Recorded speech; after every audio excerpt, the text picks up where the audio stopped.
여러분은 혹시 국립중앙박물관에 있는 금동미륵보살 방가사유상을 본 적 있으신가요? 실물로 본 적이 없더라도 어릴 적 학교의 교과서 혹은 신문 등 미디어에서 한 번쯤은 접하신 적이 있을 겁니다. 독일의 저명한 철학자 야스퍼스는 이 불상을 보고 이 불상이야말로 고대 그리스와 로마의 그 어떤 예술 조각품과 비교할 수 없을 정도로 매우 뛰어난, 감히 인간이 만들 수 없는 살아있는 예술미의 극치이다 라고 칭찬할 정도였는데요. 솔직히 예술의 문외한인 제 눈은 불상이다 라고만 보일 뿐 그것의 심미적인 가치는 못 느낀다는 게 안타깝지만 이것의 인류 역사적 가치가 얼마나 뛰어난지는 굳이 예술적 신미한이 없어도 실감할 수 있는 한 가지 지표가 있습니다. 어떻게 해서든 한국의 문화를 미개하다고 까내리려고 하는 일본조차 제발 한 번만 금동미륵보살 방가사유상을 일본에 보내달라 간절히 요청할 정도로 이 문화재가 트리플 S급 유물이란 거죠. 이미 이 사실 하나만으로 금동미륵보살 방가사유상의 인류학적 가치가 얼마나 뛰어난지를 체감할 수 있습니다.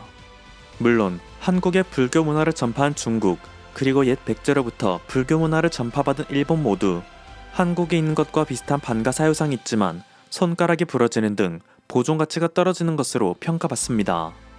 반면 한국은 최근 국립중앙박물관이 아예 작정을 하고 각 분야의 전문가들을 모아 예술적 가치를 더했는데요.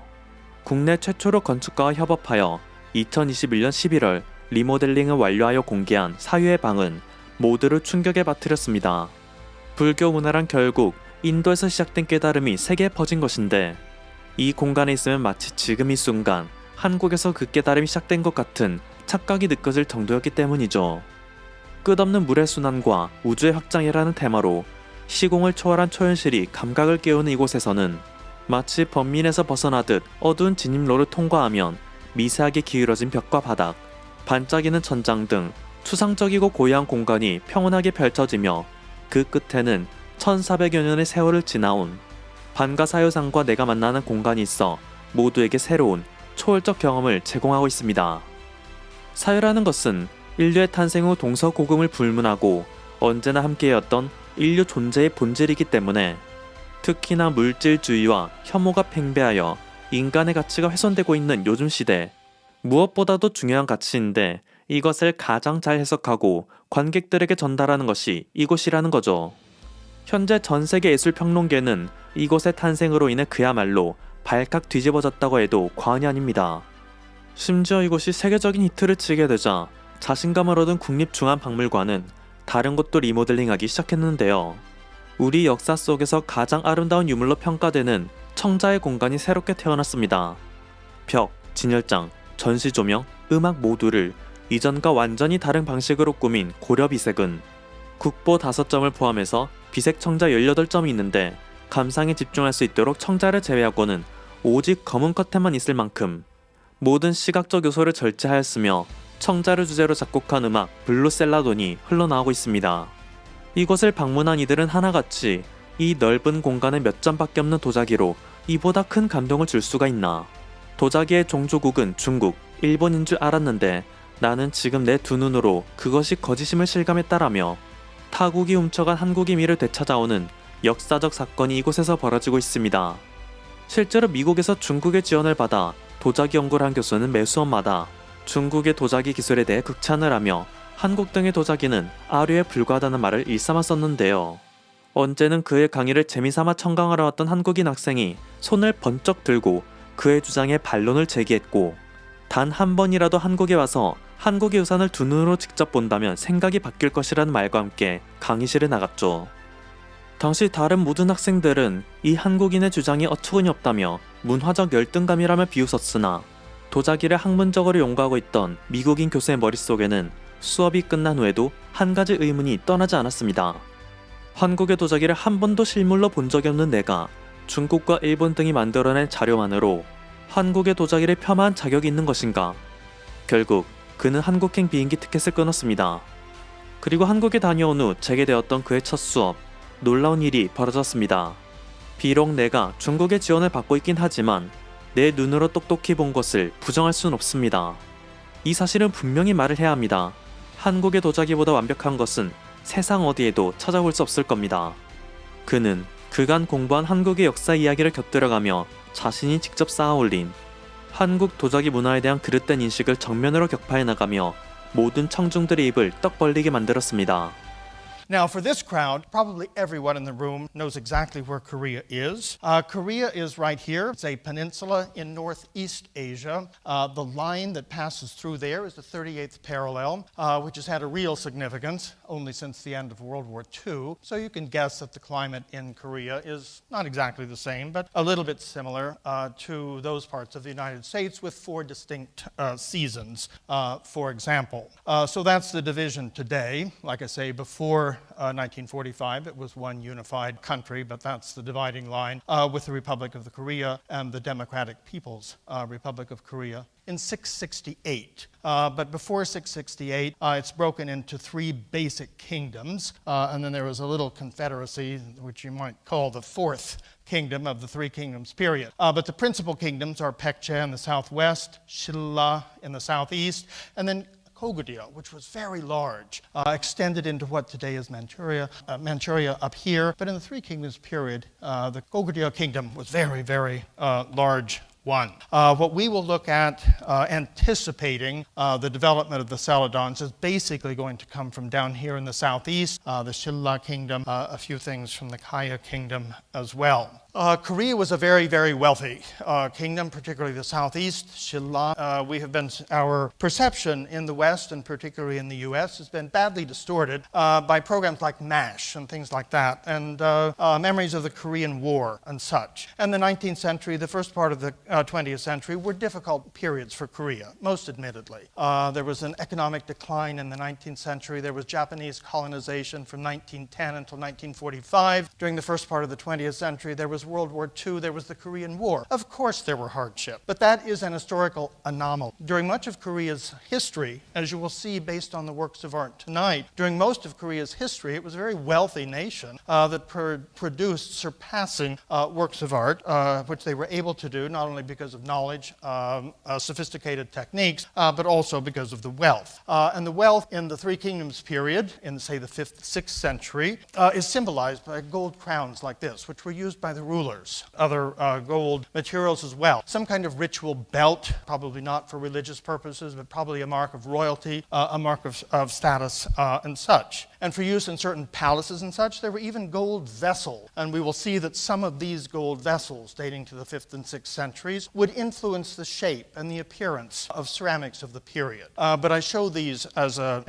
evidence of wealth during that period. It's a Chinese influence style, but the Koreans are coming into their own and developing styles that express their own aesthetic vision. But it's just to say that by the 7th century, much of Korea was Buddhist. It wasn't really a state religion yet, but it was widely practiced, and the Buddhist arts were extremely sophisticated. Now, when we begin looking at ceramics, this is typical of the type of ceramic ware that was produced during the 3 Kingdoms period in the 5th and 6th centuries. Glazing doesn't really become widespread in Korea until the Goryeo dynasty with the Celadon. But the reason it's important to introduce this early ware, we can more or less judge a particular society or civilization's level of technological achievement by looking at the metalwork that they produce and also by looking at the ceramics. The reason for that, it's not a matter of looking at the beauty of the pieces, it's a matter of looking at the technology that went into it. It is difficult to produce kiln that can reach the high temperatures necessary to fire this kind of ceramic ware. Putting it in context, this is stoneware, as we'll see in a minute. But what that means, it has to be fired in a kiln that can reach and sustain temperatures in the range of 1100 to 1200 degrees centigrade. The next people in the world to do it were the Japanese, learning from the Koreans and indirectly from the Chinese, probably, and Mary Beth will correct me, but 5th century, some of those early pots look like these. And we poor people in the West,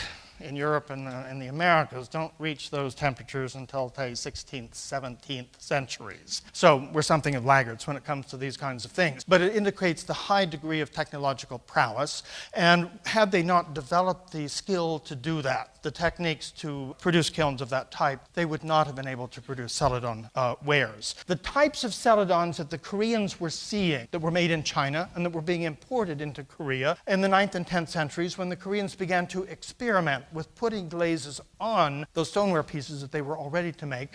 This is the kind of Chinese celadon ware that they were seeing. They were produced around Hangzhou. They're south of Shanghai that I showed you on the map. The earliest of the, again, we're not going through the experimental phase. This is the earliest mature phase of celadon development in Korea. They're not decorated with flowers and birds and other scenes like that. They're usually plain, relying on the tautness of form and the beauty of glaze for their aesthetic appeal. But this is a very good example with a very wonderful bluish-green color. Another example, this is a Buddhist ritual vessel, which we call for a jingping, jungpyeong in Korean. It's one where it is used in all the land where Buddhism traveled. Shape changes a little bit from culture to culture. But this is a very beautiful celadon piece in the Fitzwilliam Museum at Oxford University. This one now begins to have, instead of just undecorated, you begin to find finely incised decoration around there and some floral decoration down here. In Korea, it was typical to elongate the shape. Very beautiful. That one is bronze that's inlaid with silver wire. We'll see that again in a little bit, and then a silver ornament up there. The difference being, incised decoration is like using a pencil. You're using a sharp stylus and making fine lines. It is using a scalpel, probably bamboo, possibly metal, but just carving away a little bit. Here, making a beveled line so that the actual lines themselves seem to jump up because of intaglio elements on either side. But here you have beautiful incised carved decoration under an absolutely perfect glaze. Or this is one of the greatest, as far as I'm concerned. I'll take it home any day. Unfortunately, it's not in my museum, it's not in your museum, but it's in the Art Institute of Chicago. It's a little oil bottle, no more than about 3 or 4 inches high, but it has the most exquisite carving that you can imagine. And here is one of those places where I would emphasize that Korean celadons, at their very best, are every bit the technical and aesthetic equal of the very best contemporaneous Chinese ceramic. One really cannot say that about Chinese-style ceramics produced by any other culture. I am now persona non grata in China, but nonetheless, I think it's true. It is an absolutely perfect glaze, and you cannot imagine more perfect, more beautiful carving than on this little bottle. When we move quickly into the last of the historical dynasties and look at the Joseon period, the Goryeo dynasty falls in 935. The Joseon dynasty takes over in 1392. Well, celadon ware goes into a decline. There are serious economic issues in the 14th century, and this becomes the tail end of the celadon tradition. It is not as vibrant as it was before. The glaze is thinner. It has less color, so the pieces tend to look somewhat gray. In addition, a lot of representation. The border elements can become very large and almost domineering. In the Goryeo period, the icons to keep in mind are that it's a period of state Buddhism is a state religion, extraordinarily richness in the painting and the beautiful celadons. When we move into the Joseon dynasty, from 1392 up until 1910, Buddhism is pushed aside. That is, it's not eliminated, but it's no longer the state religion, it's no longer the state philosophy. Neo-Confucianism comes in from China. It is a very restrained, austere kind of Confucianism in Korea, and instead of having a rich robe, the kind of robe to think of to emblemize the Joseon period is the scholar's white robe. This would be one type of attire for a scholar that sort of typifies Joseon Korea. So that's a 17th to 18th century bottle, but these typify this taste for austerity in the Joseon. So we already said that the Koreans had learned to make porcelain in the Goryeo dynasty, so that when the king of Joseon wanted porcelain vessels, the potters were able to rise to the challenge. So this is an early Korean blue and white piece. Not many of these survive. They probably weren't made in great quantity, but also with all the wars in Korea, historically, not just the Korean War, but the Hideyoshi invasions of the 16th century, other things like that. Many early Korean ceramics from the Joseon period that were still in use at the time of these wars and such have disappeared. But this is a very important example of a 15th century blue and white piece. So by the 16th century, they're producing extraordinarily beautiful white vessels. And keep in mind, the taste in Korea was basically for pure white, undecorated vessels. In China, we think of blue and white ware and things like that. For some reason, in the 15th and 16th centuries, there is very little blue and white ware. Part of it is it just doesn't survive. Another part, cobalt was expensive, and they probably wanted to use iron, which is not as expensive. So this is unique to Korea. But then we move into things like this, which are truly beautiful. As beautiful in underglazed iron brown as a blue and white piece would be. Now, we are told by records that court painters were sent from the royal palaces in Seoul to the kilns to train the potters, the ceramic decorators, how to paint in a court style and such. And one thing that we see, knowing that connection, is we see a much closer correspondence between painting on paper and silk in Korea and decoration on ceramic ware. Aesthetic vision different from that in China. In China, you think of the entire vessel being decorated. You think of very heavy, emphatic borders, top and bottom. Here, the upper portion of the vessel is decorated, but in addition, it is an asymmetrical but balanced design. And so this is, combined with the underglaze iron brown, is a new aesthetic, unique to Korea. Where did that type of design come from? Look at the painting tradition. This is a pair of album leaves by the same artist, closely related. Put it side by side, and once again, the decoration that you see on that jar over there in underglaze iron brown is right out of the painting tradition. Not necessarily this painting, but something very close to it. Where you look at something like this, and for a long time people, what is this weird design?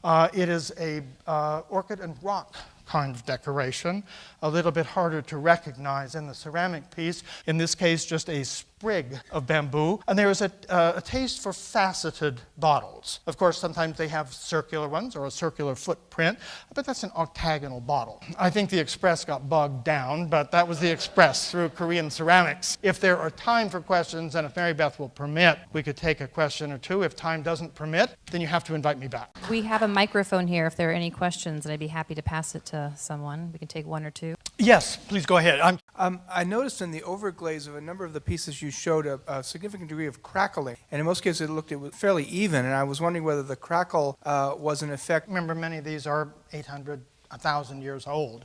Over that long a period of time, sometimes it's difficult if the glaze is not 100% stable and a 100% perfect fit between body and glaze. Little cracks will just happen. But no, they were not intentional. It's very difficult to limit myself to one, but anyway, okay, 3, you hit the right number. The little cup stand that was molded, it had the molded cup stand and the cup on top. Number 2, which probably is my favorite, that bowl with the celadon glazed bowl with a little boy playing amongst the lotus flowers. And number 3, that last bottle that I showed you, the faceted bottle. If you aren't careful, I'll walk out with them. Anyway, I love those pieces. I love those to death. 요즘 한국의 소프트 파워가 날이 갈수록 증대되며 그간 한국에 갖고 있던 잘못된 오해를 푸는 외국인들이 많습니다. 하지만 그럼에도 중국과 일본이 세계에서 떨쳐온 영향력이 워낙 지대한지라 아직까지 세계는 동북아시아의 역사와 문화에 대해 한국은 그저 곁다리에 불과하다는 인식을 갖고 있는데요. 앞으로 한국의 문화와 역사가 더 많이 알려질 수 있기를 기원합니다. 지금까지 퍼플투브였습니다. 여러분의 구독과 좋아요 그리고 알림 설정은 콘텐츠 제작에 큰 힘이 됩니다. 감사합니다.